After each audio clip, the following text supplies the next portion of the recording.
I had a miscarriage on my husband's birthday. He said I ruined his day because I didn't cook his favorite meal.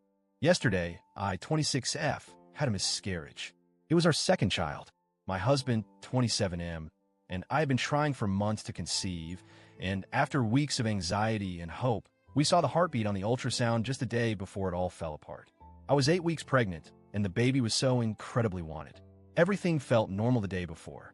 We had an ultrasound appointment, and for the first time, we saw the heartbeat. It was just a flicker on the screen, but it was our flicker. That little blur was the promise of a future. We were thrilled. My husband even kissed my forehead afterward and told me, "We're really doing this again." Fast forward 24 hours. I was home playing with our 2-year-old son when I felt a strange pressure low in my abdomen. Not painful at first, just unsettling. Then came the bleeding. At first it was light, but within 15 minutes it had increased to the point where I knew something was very, very wrong. I immediately texted my husband, who was working about 30 minutes away. I said, "I think I lost the baby." I called him after, trying to keep calm, though my voice cracked with every word. I told him about the bleeding and said I felt dizzy and scared.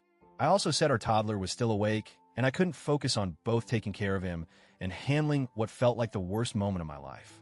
He responded, "Of course, if it's urgent." Urgent? I felt like screaming. I said, "Yes, it is. I'm bleeding heavily. I'm lightheaded. Please come home." He said he'd be there soon. It took him over an hour to arrive. I later found out it was because he stopped at Tesco to pick up some beers. Beers. While I was bleeding, trying to crawl down the stairs to get paracetamol, and forcing myself to make our toddler lunch.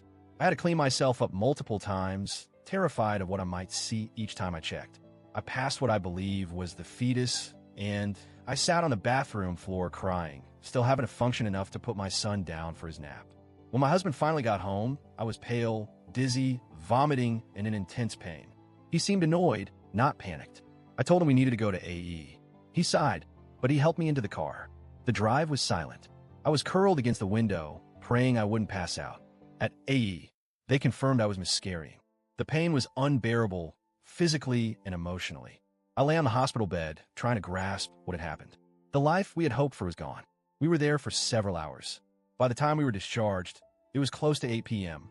As we were pulling out of the hospital car park, he turned to me and asked, "So, are you still making dinner tonight?" I was stunned. At first, I thought he was joking, but he wasn't. Last week, I had promised I would cook his favorite birthday dinner. He hadn't forgotten. I was too exhausted to argue. I said quietly, "I'm not feeling up to it. Whatever takeaway you want is on me." He muttered under his breath, "For fuck's sake," and then added, "This bullshit has ruined my birthday." That was the moment I broke. He didn't stop to get takeaway. He just drove us home. I sat there in stunned silence. The man who held me during our first pregnancy, who excitedly painted the nursery 2 years ago, was now sulking because I miscarried on his birthday. He put our son to bed while I lay in our room, feeling hollow. I couldn't cry anymore. I had no tears left. The next morning, I woke up to find him gone. No message, no check-in, no "how are you feeling?" Not even a note, just silence. The man I married walked out the door like nothing had happened. I waited the entire day for a message, even just a word, but there was nothing. When he came home at 8:30 p.m., he didn't say a word to me. He walked past me like I was invisible. About an hour later, I tried to talk to him. I asked if we could just talk. He ignored me. I asked again. He didn't even look up from his phone. Finally, I snapped. I said, "You're a disgrace." He got up, walked into the bedroom, slammed the door, and locked it. I was left standing in the hallway like a ghost. Then came the message from his mother. She told me I needed to be more understanding, that her son had suffered a loss too, that I was being too harsh.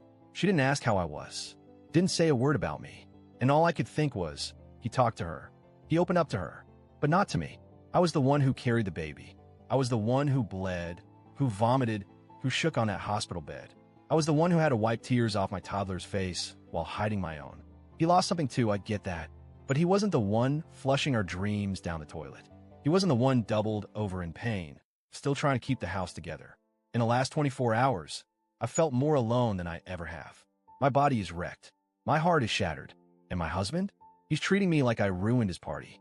We have been together for 5 years, married for 3. He's always had moments where he needed space during stress. But this feels different. It feels like abandonment. I keep asking myself if I'm the one being irrational. I know hormones are wild after miscarriage. I know grief clouds judgment. But calling him a disgrace for what he said and how he acted, is that really too far? I would never have done this to him. If he were the one in pain, the one facing a loss, I would have held him. I would have been there. I wouldn't have stopped for alcohol. I wouldn't have asked him to cook. I wouldn't have walked away. So now, I'm questioning everything. Is this just grief? A horrible misstep in an otherwise healthy relationship? Or is this who he really is when things get hard? His silence continues. We haven't spoken properly since the hospital. He barely looks at me. I asked again this morning if we could talk. He said later. Later hasn't come, and I'm starting to wonder if it ever will. I don't want to make rash decisions. I'm still healing, but the thought of staying in a marriage where I'm treated like this during one of the worst moments of my life makes me sick. So, Reddit, AITA for calling him a disgrace? Because right now, that's exactly how he feels to me.